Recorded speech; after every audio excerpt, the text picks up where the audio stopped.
Hi guys, it's me. How you doing? I know it's early in the morning. I wanted to just tell you about an idea I'm working on. I gave you some of my original specifications I was looking for yesterday, but I mentioned about security video webcams and how I would prefer to have them where I can plug them in or unplug them. I ordered originally for internally mounting in the iMac a replacement iSight camera board. What I'm going to do is I'm going to mount it in an external enclosure. It's small, actually made out of an old cassette tape case, greatly reduced in size to make aware that the camera itself is not physically that large. It's only about, a board is like 3 3/4 by 3/4 inch board, no more than maybe half-inch tall tops. So what I did was I'm making an external homemade case to mount it in. Now it's not ready yet because the camera hasn't come. It's coming in today.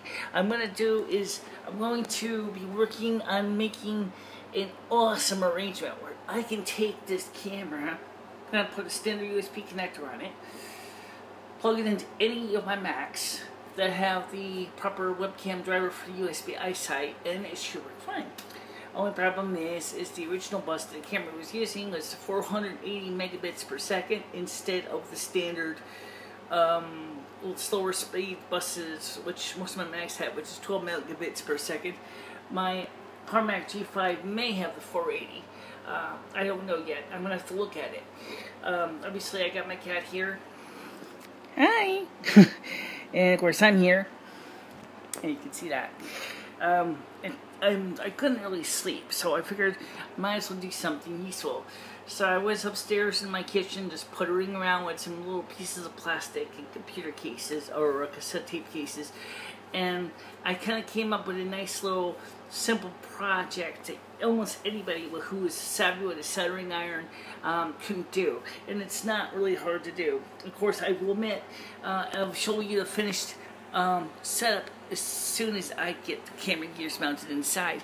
It'll be a really great way for you to put the camera where you want it, as well as provide you with the option of having full control of having it literally unpluggable from the back of the computer. So that's a big plus. And if for some reason the camera board doesn't work right, it's no big deal. You don't have to crack your computer open anymore.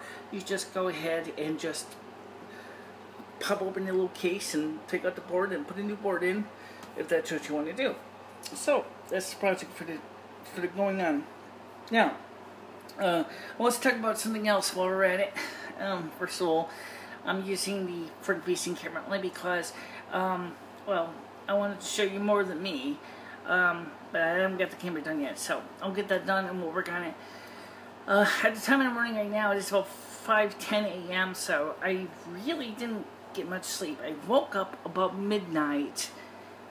Because my body is starting to acclimate to the normal, to rural daily activities from being nocturnal.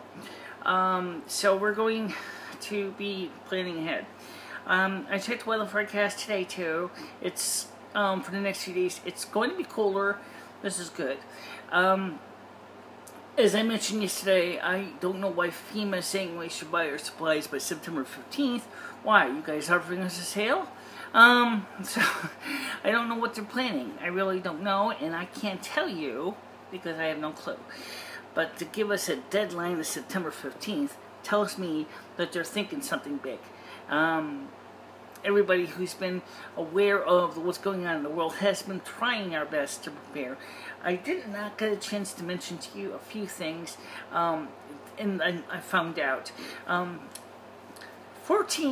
About 14.8% of Americans, that's 80 million people, are not food secure. What that means is, in everyday situation, they do not have enough income to buy healthy food for the month's time.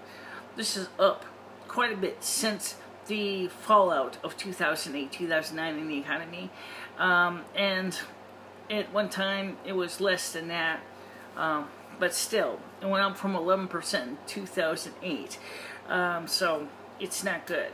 And now, obviously, it's not surprising. We see that a lot of people have are struggling to find jobs, or if they find jobs, they're finding jobs that don't pay as well as they could, and that's causing problems.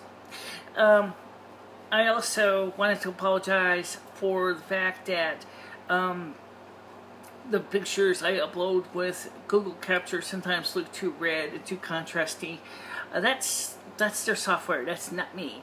I try very hard to look my best. Of course, I didn't put any makeup on. I just happened to get come downstairs from working on this project, and I just needed to just kind of relax and unwind a little bit, and maybe try to catch a little Z's. And I just want to know what's going on.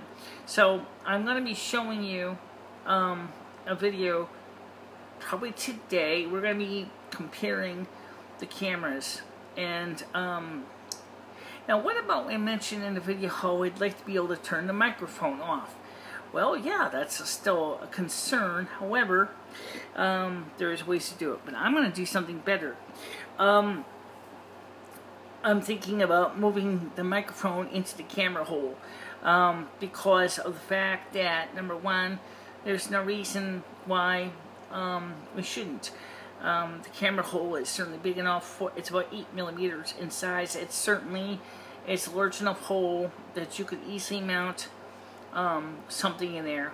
And if I didn't, I could always go ahead, like I said, just get a small carriage bolt, maybe 1/4 inch long with maybe 3/8 inch with a nut, and just mount that in there after I enamel it white. That's another idea. But I did test my microphone. Like I said, it sounded like crap, but give me an idea to look into alternative microphones. Use the existing connector I already have. The camera came with a new microphone, but is that really the best microphone on the market? I don't know. But here's one thing you might want to consider.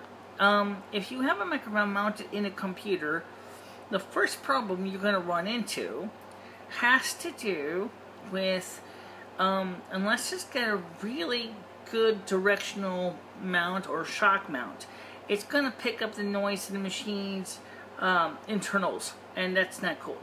I'm not talking about hum, I'm talking about the sound of the little fans, the hard drives, all that stuff. So yeah, mounting an internal microphone would be fine, but maybe you might want to consider a shock mount or something so that you don't transfer the noise of the mechanics to your audio, which was a very common problem back in the days of VHS and VHS-C videotapes, as the camcorders motors would be caught and picked up on tape. So that's something to think about. A rubber grommet would work good for that, and that's what I'm thinking about. But anyway, it's late, so I'm going to get ready to wrap it up for now. I will talk to you soon. See you on the flip side. Bye-bye.